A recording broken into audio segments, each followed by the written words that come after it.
कई गैर मुस्लिम, खुसूसन हमारे जो हिंदू दोस्त थे, वो कहते कि इस्लाम बड़ा बेदर्द मजहब है क्योंकि वो गोश्त खाने की इजाजत देता है, इसलिए बेदर्द है।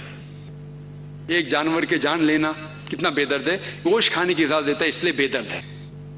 पहले मैं ये कहना चाहता हूं कि एक मुसलमान शुद्ध शाकाहारी होके, प्योर वेजिटेरियन होके भी अच्छा मुसलमान हो सकता है। गोश्त खाना हमारे लिए फर्ज नहीं है। कुरान में या हदीस में कहीं लिखा नहीं कि गोश्त खाना फर्ज है। एक मुसलमान अच्छा मुसलमान शुद्ध शाकाहारी होके, प्योर वेजिटेरियन होके भी हो सकता है। लेकिन अल्लाह ताला फरमाते हैं सूरह मायदा में, सूरह नंबर 5 आयत नंबर 1 में कि हमने आपको खाने के लिए सारे जानवर जिसके 4 पैर है उसकी इजाजत दी है, सिर्फ जिसकी मुमानियत है। We have agreed that you can eat any four-footed animal with the exception named. ये कहा गया है सूरह नहल में सूरह नंबर 16 आयत नंबर 5 में भी कि कैटल, भेड़ बकरी बनाया गया है ताकि आपके काम आए और आप उनका गोश्त खा सके। ये सूरह मोमिनून में जिक्र है सूरह नंबर 23 आयत नंबर 21 में कि आप भेड़ बकरी खा सकते हैं। आओ पहले ये समझ ले कि इंसान के लिए गोश्त खाना सही है क्या गलत है। आज की साइंस ये कहती है कि मीट के अंदर, मटन में, गोश्त में हाई लेवल ऑफ प्रोटीन है, इट इज न्यूट्रिशियस, विटामिन के है, आयरन है and high level of protein है। हमारे जिस्म को 20 से ज्यादा अमीनो एसिड की जरूरत है, उसमें से 8 किस्म के अमीनो एसिड जिस्म में बनाए नहीं जाते, तो वो 8 अमीनो एसिड हमें खाने में लेना जरूरी है। कोई भी वेजिटेरियन फूड, कोई भी शाकाहारी खाने में ये 8 अमीनो एसिड एक साथ है ही नहीं, लेकिन गोश्त में, मच्छी में ये 8 अमीनो एसिड एक साथ है। वो अलग बात है कि अगर हम डिफरेंट वेजिटेबल्स खाएंगे, फ्रूट्स खाएंगे तो शायद 8 एक साथ में हो जाए, लेकिन एक साथ में एक वेजिटेबल में 8 अमीनो एसिड मौजूद ही नहीं है। और जो जानवर सिर्फ घास फूस खाते हैं, हर्बिवोरस एनिमल, मिसाल के तौर पे गाय, बकरी, आप देखेंगे उनके दांत फ्लैट दांत है, चपटे दांत है उनके, वो सिर्फ घास फूस खा सकते, गोश्त खा ही नहीं सकते, उनके दांत है चपटे, हर्बिवोरस सेट ऑफ टीथ। आप वो जानवर को देखेंगे जो गोश्त खाते हैं, मिसाल के तौर पे शेर बब्बर, चीता, उनके नोकीले दांत है, कैनाइन टीथ, वो सिर्फ गोश्त खाते हैं, घास फूस खा ही नहीं सकते। अगर आप जाके आईने में अपने दांत देखेंगे, हमारे पास चपटे दांत भी और नोकीले दांत भी है। अगर अल्लाह ताला चाहता कि हम सिर्फ घास फूस खाए तो ये नोकीले दांत क्यों दिए हमें, तो कैनाइन सेट ऑफ टीथ क्यों दिए। इससे ये जाहिर होता है कि हम गोश्त भी खा सकते हैं। और जो डाइजेस्टिव सिस्टम है भेड़ बकरी का, वो सिर्फ घास फूस खा सकता है, घास फूस हजम कर सकता है, गोश्त हजम कर ही नहीं सकता है। डाइजेस्टिव सिस्टम जो चीते का है, शेर का है, शेर बब्बर का है, वो सिर्फ गोश्त को हजम कर सकता है, घास फूस को कर नहीं सकता है। हमारा डाइजेस्टिव सिस्टम जो भगवान ने बनाया है, जो खुदा ने बनाया है, जो अल्लाह सुब्हानहू व तआला बनाया है, वो घास फूस भी हजम कर सकता है, गोश्त भी हजम कर सकता है। अगर अल्लाह ताला चाहता कि हम सिर्फ घास फूस खाए तो ऐसा डाइजेस्टिव सिस्टम क्यों दे जो गोश्त को भी हजम कर सकता है।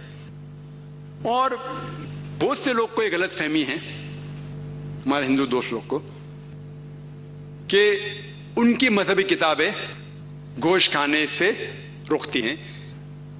ये गलत फहमी है। अगर आप उनकी मजहबी किताब पढ़ेंगे, उनकी मजहबी किताबों में गोश्त खाने की मुमानियत नहीं है। अगर आप पढ़ेंगे Manusmriti chapter number 5 verse number 30, अध्याय 5 श्लोका 30, उसमें लिखा है कि भगवान ने कुछ जानवर को खाने के लिए बनाया है, कुछ जानवर को खिलाने के लिए। God has created some animals to eat and some to be eaten. अगर आप वो जानवर खाते हैं जो खाने के लिए बनाए गए हैं तो आप कुछ गुनाह नहीं करते। मनुस्मृति अध्याय 5 श्लोका नंबर 30। आगे आप पढ़ेंगे मनुस्मृति अध्याय 5 श्लोका नंबर 31 में कहा गया है कि अगर आप वो जानवर का कत्ल करते हैं जो पूजा के लिए बनाए गए तो आपको कोई गुनाह नहीं है। मनुस्मृति अध्याय 5 चैप्टर 5 वर्स नंबर 39 एंड 40, 39 और 40, उसमें लिखा गया है कि अगर आप सैक्रिफाइस में गोश्त खाते हैं, पूजा के लिए गोश्त खाते हैं, तो कोई गुनाह नहीं कर रहे। और कई ऐसे हवाले हैं ऋग्वेदा में जहां लिखा हुआ है कि आप भैंस खा सकते। कितने हवाले हैं ऋग्वेदा जिल्द नंबर 10। और अगर आप महाभारत पढ़ेंगे, अनुशासन पर्व अध्याय नंबर 88, जिसका जिक्र मनुस्मृति में भी है, भीष्म से पूछा जाता है, युधिष्ठिर सबसे बड़े भाई है, वो भीष्म से पूछते हैं कि यज्ञ में, पूजा में हमें क्या चीज देना चाहिए ताकि हमारे परदादा खुश होंगे, एंसेस्टर्स विल बी हैप्पी। तो भीष्म जवाब देते हैं कि अगर आप भाजी, फल और चावल देंगे तो हमारे परदादा 1 महीने के लिए खुश होंगे। अगर फल, भाजी, चावल देंगे 1 महीने के लिए। अगर आप मच्छी देंगे तो 2 महीने के लिए। अगर गोश्त देंगे तो 3 महीने के लिए। अगर खरगोश देंगे तो 4 महीने के लिए। अगर बकरी देंगे तो 5 महीने के लिए। अगर सूअर देंगे तो 6 महीने के लिए। अगर परिंदा देंगे तो 7 महीने के लिए। हिरन देंगे तो 8 महीने के लिए। ये मेन्यू है, पूरा लंबा है। आखिर में कहा जाता है कि अगर आप भैंस देंगे तो 11 महीने के लिए, और अगर आप गाय देंगे तो 1 पूरे साल के लिए हमारे परदादा खुश होंगे, और अगर आप राइनोसरस देंगे तो हमेशा के लिए खुश होंगे। तो अगर आप हिंदू मजहबी किताब पढ़ते हैं तो इससे यह मालूम पड़ता है कि हिंदू मजहबी किताब के अंदर भी गोश्त खाने की मुमानियत नहीं है।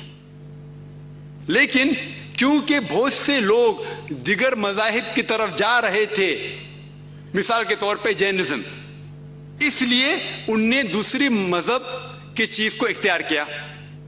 और अगर दिगर मजाहिब से पूछेंगे क्यों आप गोश्त नहीं खाते, तो वो कहते हैं कि किसी की जान लेना हराम है। जब आप गोश्त खाते हैं तो जानवर की जान लेते हैं, इसीलिए हराम है। तो मैं कहता हूं अगर हम बिना किसी की जान लिए इस धरती पे जी सके तो मैं सबसे पहला इंसान हूंगा। मैं कहता हूं, क्योंकि मैं डॉक्टर हूं, मैं जानता हूं। मैं उनसे कहता हूं कि आज साइंस एडवांस हो चुकी है। यह अलग बात है कि पहले लोग समझते थे कि पेड़ पौधे में जान नहीं है।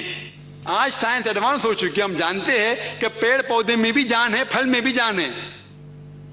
तो आप फल और पेड़ पौधा क्यों खाते? तो उनकी लॉजिक, उनकी मंतिक जरा बदल गई। अभी कहते हैं अच्छा हम जानते हैं कि पेड़ के अंदर जान है, लेकिन जो पेड़ पौधा है उनको दर्द महसूस नहीं होता, जानवर को दर्द महसूस होता है। इसलिए जानवर खाना बड़ा हराम है बनिस्बत भाजी पाला खाने से। आज साइंस और तरक्की कर चुकी है। साइंस ये कहती है कि पेड़ पौधे भी, उनको दर्द होता है, वो हंस भी सकते, वो रो भी सकते, वो चिल्ला भी सकते, लेकिन उनकी आवाज हमारे कानों तक नहीं पहुंचती, क्योंकि हमारे कान सिर्फ 20 साइकिल्स टू 20,000 साइकिल्स, 20 से 20,000 साइकिल्स पर सेकंड तक सुन सकते।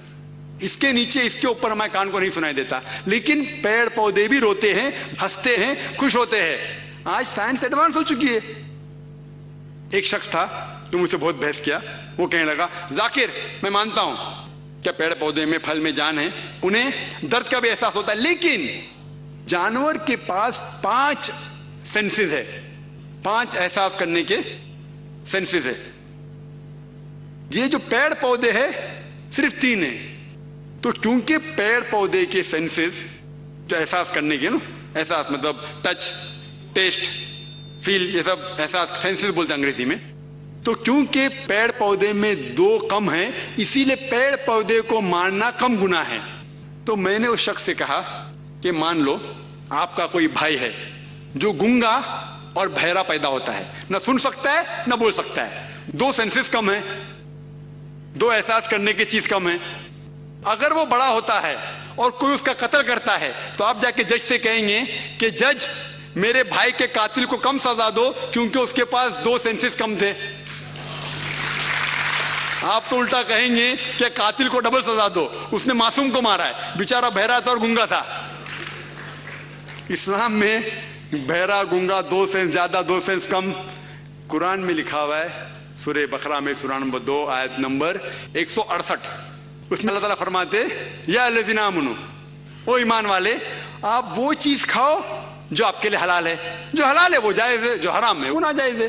तो जो चीज हलाल है हम खा सकते हैं।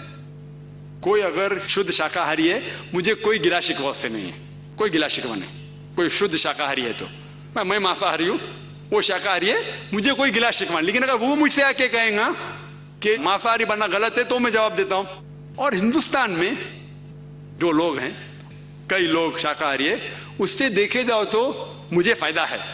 अगर सब हिंदुस्तानी मांसाहारी बन जाएंगे तो ये मटन का भाव जो ज्यादा हो जाएगा, तो मुझे कोई गिला शिकवा नहीं अगर बाकी लोग शाकाहारी है तो। लेकिन कुरान इजाजत देता है कि आप जो जानवर के नाम दिए गए वो खा सकते हैं। और कुछ लोग ये कहते हैं कि आप लोग जानवर खाते हैं और जानवर की तरह बर्ताव करते हैं। तो मेरा जवाब ये मुख्तसर सा जवाब, वक्त कम है, बिल्कुल सही। आज की साइंस ये कहती है कि जो भी आप खाते हैं वो आपके मिजाज के ऊपर असर करता है। ये साइंस का लेटेस्ट डिस्कवरी है। जो आप खाते हैं आपके बिहेवियर के ऊपर उसका इफेक्ट होता है। तो वो कहते हैं गैर मुस्लिम आप जानवर खाते और जानवर की तरह बर्ताव करते। तो मेरा जवाब ये है कि हमारे इस्लाम में वो जो खतरनाक जानवर हैं, शेर, चीता, शेर बब्बर, जो एकदम वायलेंट है, खतरनाक है, वो खाने की ममानियत है, अलाउड नहीं है, प्रोहिबिटेड है। हमको सिर्फ इजाजत है भेड़, बकरी, गाय, जो अमन के जानवर है, क्योंकि हम अमन से रहना चाहते हैं।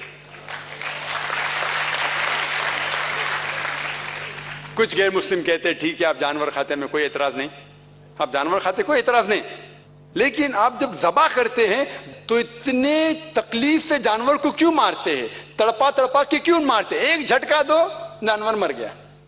और इसी तरीके से हमारे एक सिख दोस्त और एक मुसलमान भाई से बहस चल रही थी। वो सिख बोलता आपको मारने का तो झटका से मारो, फिनिश, एक झटके में जानवर मर गया, आप तड़पा तड़पा के क्यों मारते? तो अपना मुसलमान भाई जो उसके जहन से उसने जवाब दिया, उसने कहा कि आप लोग बुज़दिल है, आप लोग पीछे से वार करते हैं, हम मर्द के बच्चे आगे से वार करते हैं। ये जवाब सही नहीं है।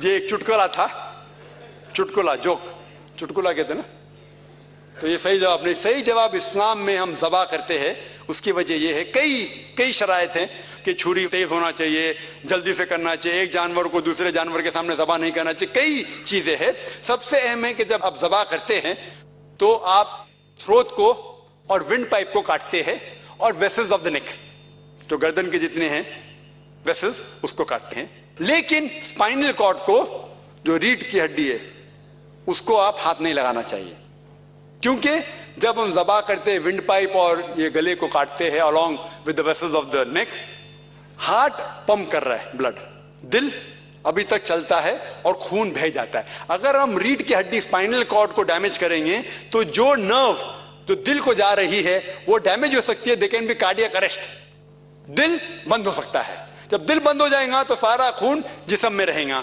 तो एक जरूरी चीज है कि जब हम ज़बा करते हैं तो ये जो विंड पाइप को काटते, थ्रोट को काटते, वेसल को काटते, और दिल अभी तक के खून को पंप कर रहा है बाहर। हमारा मेन मकसद है कि खून जानवर के जिस्म से बाहर जाए। आज साइंस ये कहती है कि खून is a good medium of germs and bacteria. खून के अंदर जरासीम रहते हैं, टॉक्सिन रहते हैं, बहुत से बीमारियां रहते हैं। तो हम साइंटिफिकली इस खून को बहने देते हैं। और लोग को गलत तस्वुर है कि जब ज़बा होता है तो जानवर तड़प तड़प के मरता है। हालांकि जब ज़बा होता है तो जो खून का वेसल जो दिमाग के उस भाग को पोंछता है जिससे दर्द का एहसास होता है, वो बंद हो जाता है।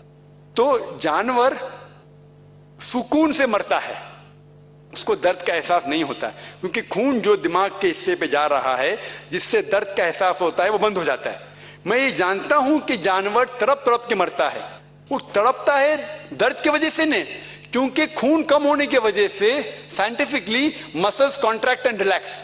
खून कम होने की वजह से वो मसल कॉन्ट्रैक्ट करते और रिलैक्स करते, इसीलिए जानवर तड़पता है, दर्द से नहीं।